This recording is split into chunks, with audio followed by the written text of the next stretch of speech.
Greetings, everyone. Glorka,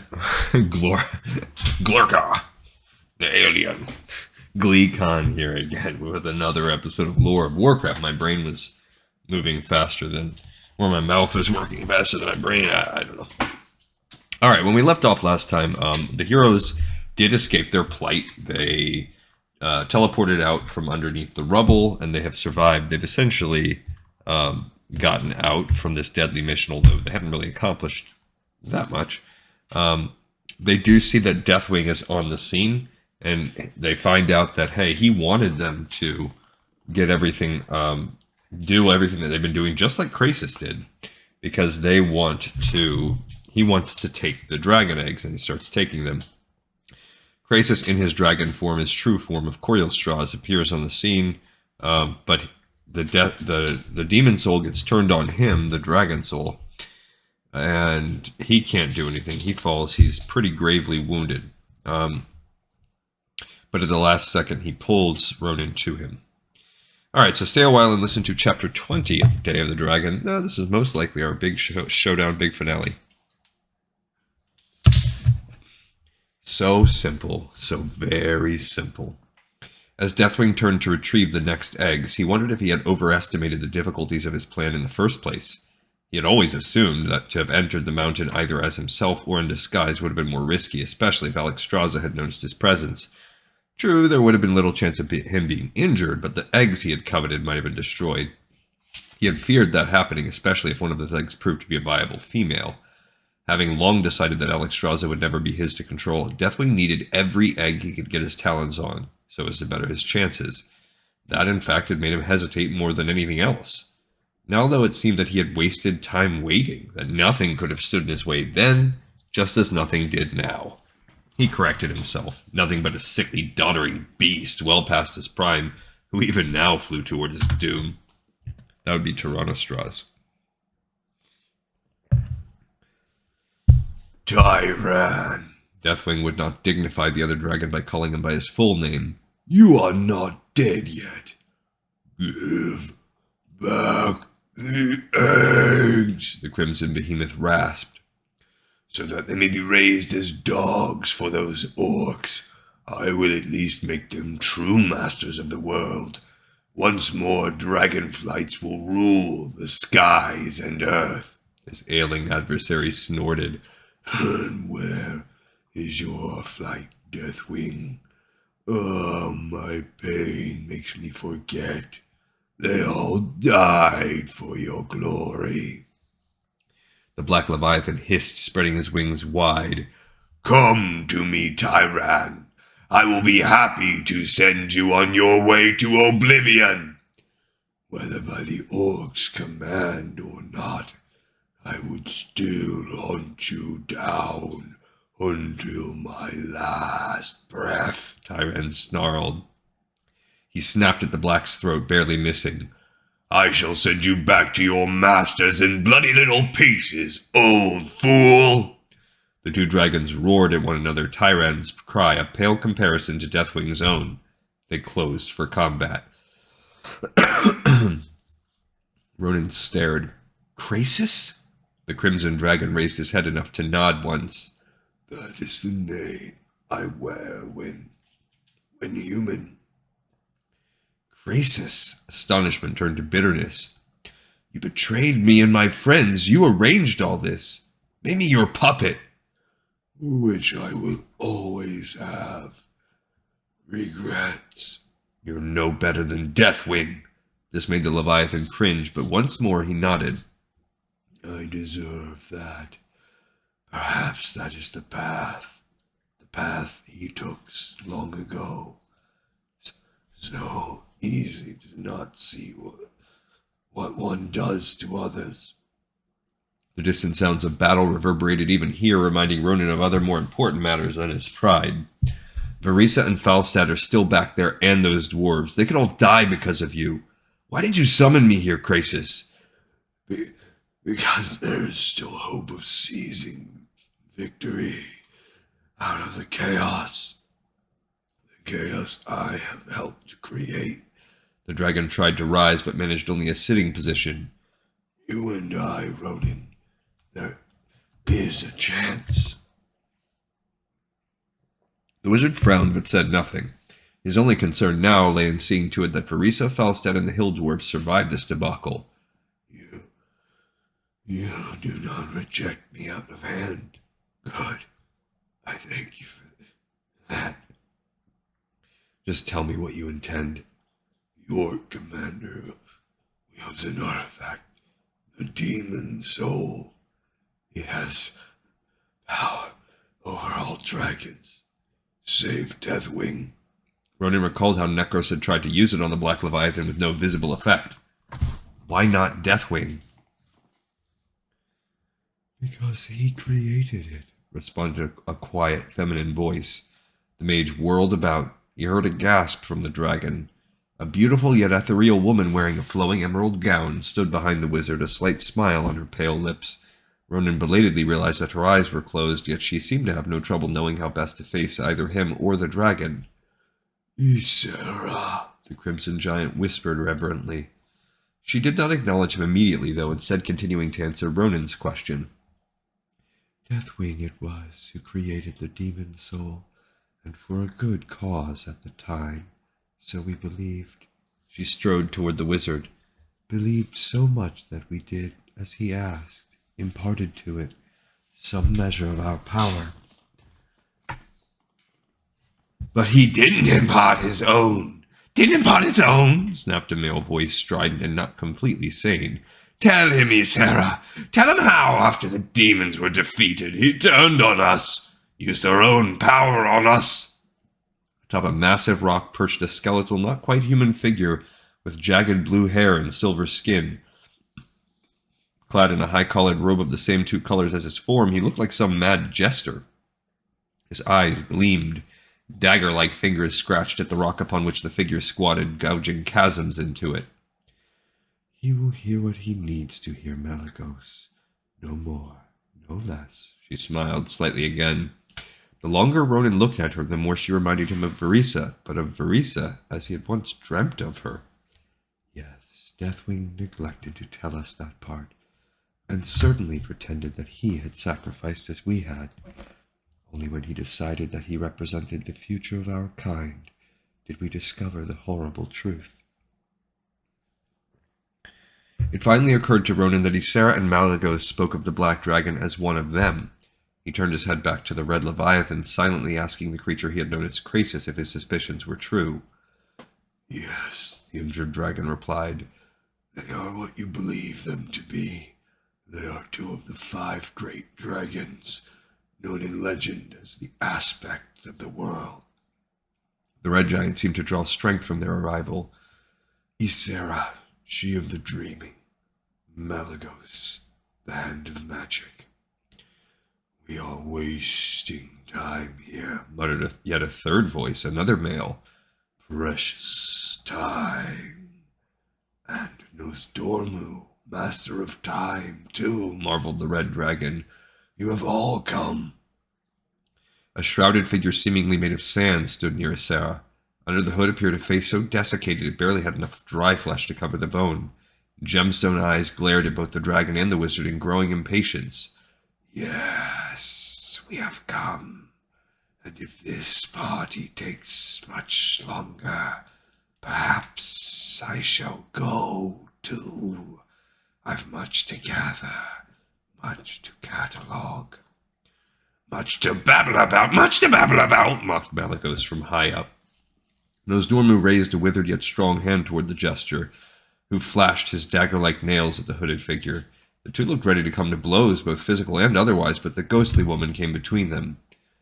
And this is why Deathwing has nearly triumphed, she murmured. The two reluctantly backed down. Ysera turned to face everyone, her eyes still closed. Deathwing almost had us once, but we joined ranks again and made it so that at least he himself could never wield the demon soul again. We forced it from his hand and into the bowels of the earth. But someone found it for him, interjected the Red Dragon, pulling himself together as best he could, now that hope had evidently returned. I believe that he may even have led the orcs to it, knowing what they would do once they had it. If he cannot use it himself, he can certainly manipulate others into wielding it for his purposes, even if they do not realize it. I believe that it suited his plans for Alexstrasza to be captured, for she not only remained the lone power he feared, but it helped the Horde to wreak further havoc in the world without the Dark One raising a paw in effort. Now that it is clear that the Horde has failed him, it better serves his purpose for the orcs to move her.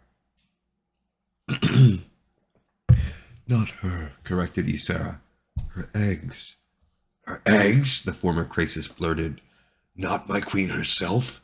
Yes, the eggs. You know that the last of his mates perished in the first days of the war, she replied, slain by his own recklessness. So now he would raise our sister's Get as his own. To create a new age of dragons, spat Nosdormu. The age of Deathwings, dragons. Suddenly Ronan noticed that the four now stared at him, even Ysera with her closed eyes. We cannot touch the demon soul, human, and out of distrust we have never tried to make another creature wield it for us. I believe I know what poor Alexstrasza here desired. So much of you that he had to drag you from your friends, but while it seems the best way, he will not now be the one who keeps Deathwing occupied. It is my duty, roared the Red. It is my penance. It would be a waste. You are too susceptible to the disc. Besides, you are needed for other reasons. Tyrant, who fights now for both his queen and his captor, will not survive. Alexstrasza will have need of you, dear Coriol. Besides, Deathwing is our brother, mocked Malygos, the talons dug deeper into the rock. It is only right that we should play with him. We should play with him. What do you want me to do? Ronan asked, eager yet also anxious. What he wanted most was to return to Farisa. Ysera faced him and her eyes opened. For a brief moment, vertigo seized control of the human. The dreamlike eyes that stared back reminded him of everyone he had ever known, hated, or loved. You, mortal, must take the demon soul from the orc. Without it, he cannot possibly do to us what he did to our sister, and by taking it, you might be able to free her from his control. But that will not deal with Deathwing, Alexstrasza insisted. And because of the cursed disc, he is stronger than all of you together. A point of fact we know, hissed Nosdormu. And so did you when you came to us. Well, you have us now. Be satisfied with that. He looked at his two companions. Enough babble. Let us be done with this. Ysera, her eyes closed again, turned to the dragon. There is one thing you must do, Alexstrasza, and it does entail risk. This human cannot simply be magicked into the orc's midst. The demon soul makes that risky, and there is also always the chance that he will find himself under the axe when he appears. You must instead bear him there, and pray that for the few seconds you are so near, the orc does not bind you to the foul disc this time. She walked up to the stricken dragon, touching the tip of his muzzle. You are not one of us, even if you are her consort, Alexstrasza. Yet you fought the demon soul's hungry grasp and escaped.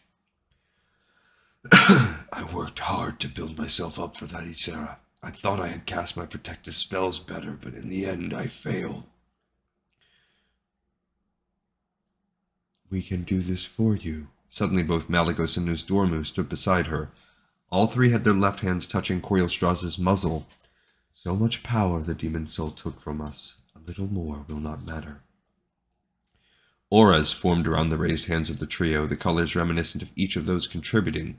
The three auras combined, rapidly spreading from the aspects to the dragon's muzzle and beyond.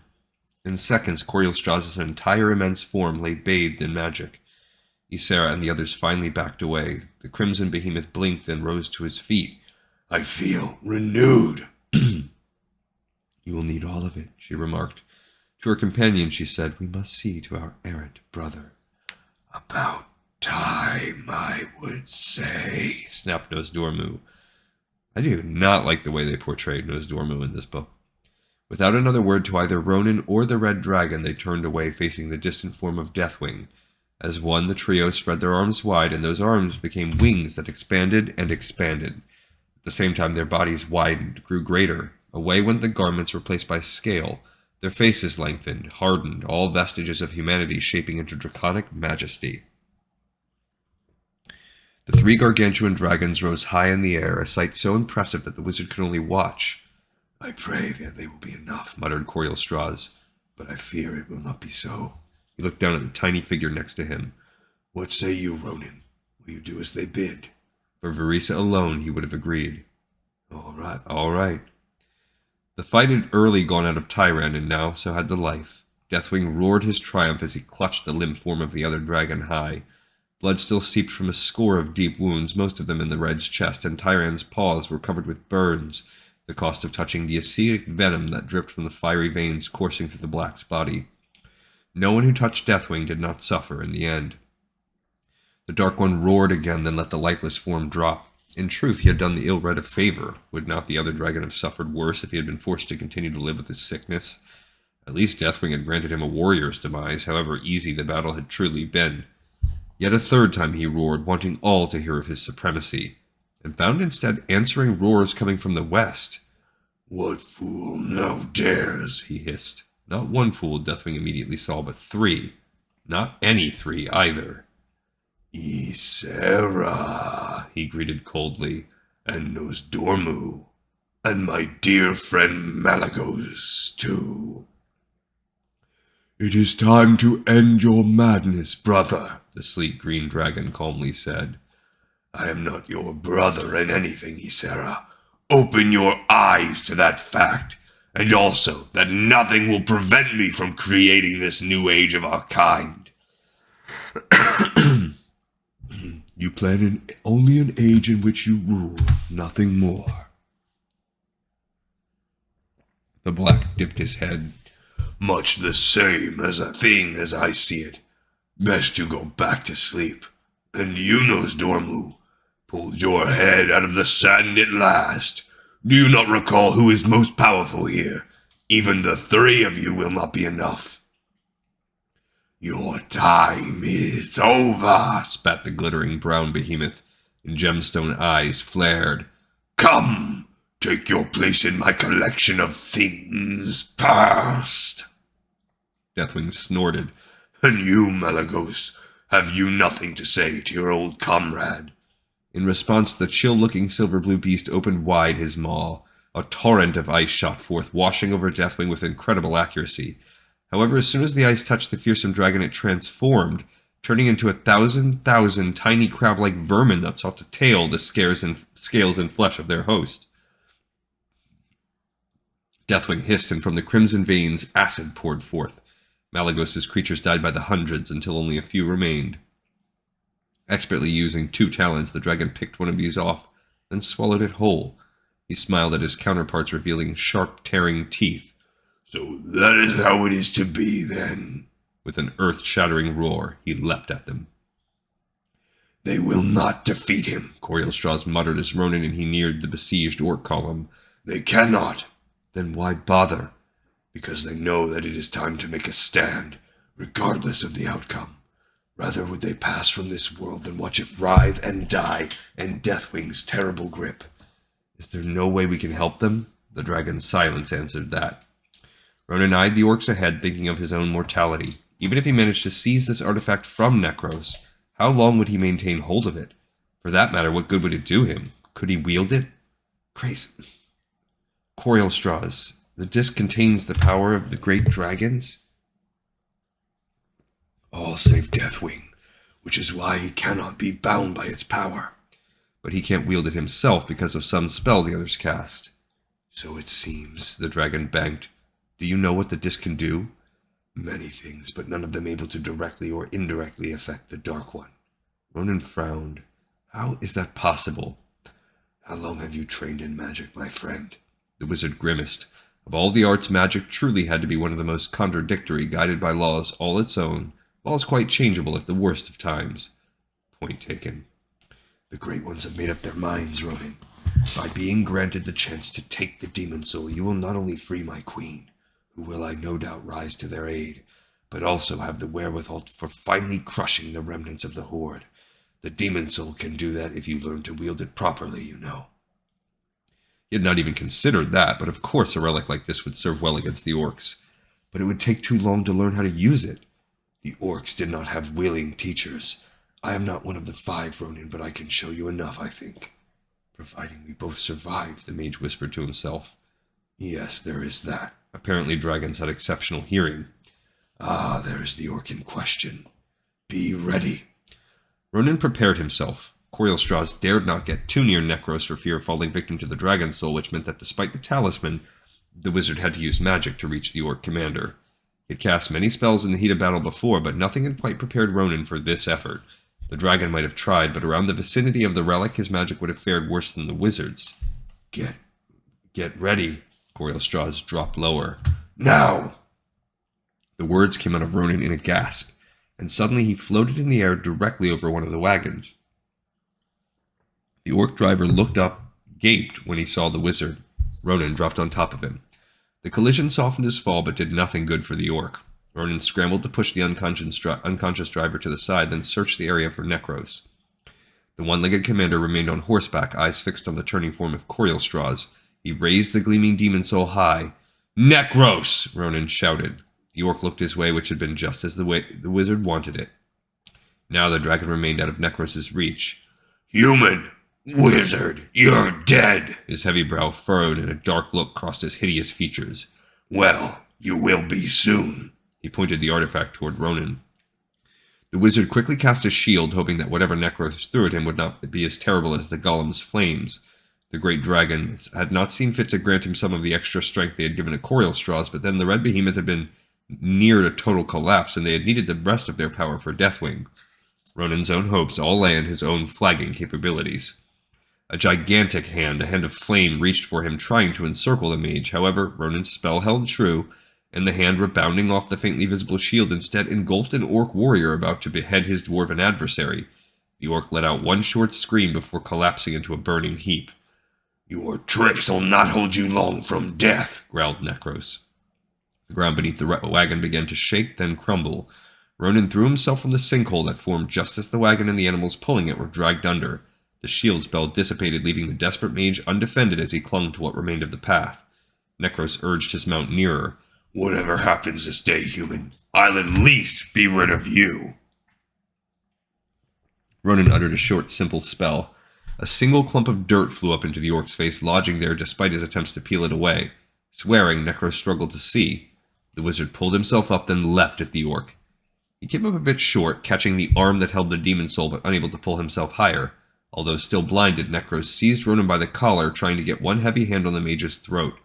I'll kill you, human scum! Fingers closed around Ronin's neck. Caught between attempting to pry the talisman free and saving his own life, Ronin managed to accomplish neither. Necros began to crush the life out of him, the incredible strength of the orc too much for the mage. Ronin started a spell. A wing shape suddenly darted past Necros. Something landed on the back of the orc, throwing both him and the wizard off the horse and onto the rough ground. They landed hard. The murderous grip on Ronin's throat vanished as the two bounced in opposite directions. Someone seized the dazed mage by the shoulders. Up, Ronin, before he recovers. Marisa, he stared into her striking face, both astonished and pleased to see her. We saw the dragon drop you from the sky, then watched as you magicked yourself to safety. Falstad and I came as soon as we could, thinking you might need help. Falstad? Ronin looked up, saw the griffin rider and his mount circling back. Falstad had no weapon, yet he howled as if daring every orc in the column to come face him. Hurry, the ranger cried. We must get out of here. No! Reluctantly, he pulled back. Not until... Look out! He pushed her aside just before a massive war axe would have cut her in two. A beefy orc with ritual scars cut down each cheek raised the axe again, once more focusing on Marisa, who had fallen to the side. Ronin gestured, and the axe handle suddenly stretched, weaving about as if some writhing serpent. The orc struggled to control it, only to find his weapon now twisting around him. Suddenly fearful, the warrior released his grip, and after managing to pull free of the living axe, ran off. The wizard reached out a hand to his companion, and fell to the ground as a fist caught him in the back. Where is it? Roared Necros' skull crusher. Where's the demon soul? Momentarily stunned, Ronin did not quite understand the orc. Surely Necros had the talisman. A piercing weight pressed down at him from the back. He heard Necros say, "Stay where you're at, elf. All I need to do is lean a little harder, and I'll crush your friend like a piece of fruit." Ronan felt cold metal against his cheek. "No tricks, mage. Give me the disc back and I may let you live." Necros gave him just enough movement so that Ronan could see the orc out of the corner of his eye. The commander had his wooden legs squarely on the wizard's spine, and Ronan had no doubt that just a bit more pressure would snap the spine completely. "I don't have it." The near full weight of Necros' massive body made it nearly impossible to breathe, much less speak. "I don't even know where it is." "I've no patience for your lies, human." Necros pushed a little harder. A hint of desperation colored his otherwise arrogant tone. "I need it now." "Necros," interrupted a thundering, hate-filled voice. "You had them slay my children! My children!" Ronan felt the orc suddenly shift as if turning. Necros let out a gasp, then, "No!" A shadow overwhelmed both Ronan and his adversary. A hot, almost searing wind washed over the mage. He heard Necros' Skullcrusher scream, and suddenly the orc's weight vanished from his back. Ronan immediately rolled onto his back, certain that whatever had taken his enemy would now take him. Verisa came to his aid, dragging him to her just as the mage registered what had created the vast shadow and why the voice accompanying it had been familiar. Scales hanging loose in some areas, her wings bent awkwardly, the Dragon Queen Alexstrasza still presented a most astounding sight. She towered over all else, her head high in the sky as she roared in defiance. Of Necros, Ronan saw no sign. The great dragon had either swallowed the whole orc whole or tossed his body far away. Alexstrasza roared again, then dipped her head down toward the wizard and elf. Verisa looked ready to defend them both, but Ronan signaled her to lower her blade. "Human, elf, you have my gratitude for finally enabling me to avenge my children. Now, though, there are others who need my aid, however minuscule it might prove." She cast her eyes skyward where 4 titans fought. Ronan followed her gaze, watched for a moment as Ysera, Nosdormu, and Malygos battled Deathwing seemingly without result. Again and again the trio dove in, and each time the black monster repelled them easily. 3 against 1 and they still can't do anything? Alexstrasza, already testing her wings for departure, paused to reply. "Because of the demon soul, we are more than halved. Only Deathwing remains whole. Would that it could be wielded against him, or that we could regain the power lost to it, but neither of those options exists. We can only fight and hope for the best." A roar from above shook the earth. "I must go now. Forgive me for leaving you thus. Thank you again." With that, the Dragon Queen rose into the air, her tail casually sweeping nearby orcs away, yet ever avoiding the valiant dwarven attackers. "There must be something we can do." Ronan looked around for the demon soul. It had to be somewhere. "Never mind it," Verisa called. She deflected the axe of an orc, then ran the warrior through. "We still need to save ourselves." Ronan, however, continued to search despite the pitched battle around him. Suddenly his gaze alighted on a glittering object half covered by the arm of a dead dwarf. The wizard raced over to it, hoping against hope. Sure enough, it proved to be the draconic artifact. Ronan studied it in open admiration. So simple and elegant, yet containing forces beyond the ability of any wizard, save perhaps the infamous Medivh. So much power. With it, Necros could have become war chief of the Horde. With it, Ronan could become master of Dalaran, emperor of all the Lordaeron kingdoms. What was he thinking? Ronan shook his head, scattering such thoughts. The demon soul had a seductive touch to it, one of which he had to be aware. Thal sat atop the griffin, dropped down to join them. Somewhere along the way he had managed to gain an orc battle axe, which he had already clearly used well. "Wizard, what ails you? Rom and his band may have the orcs on the run at last, but here 'tis not the place to stand and gawk at baubles." Ronan ignored him just as he had Verisa. Somehow the key to defeating Deathwing had to be in using the demon soul. What other force could possibly do that? Even the 4 greatest dragons seemed not enough. He held up the artifact, sensing its tremendous power and knowing that none of that power would help, at least not in its present form. Which meant that perhaps nothing would be able to stop Deathwing from achieving his goals. Alright, we're down to the last chapter. My guess is he has that stone that's a part of Deathwing.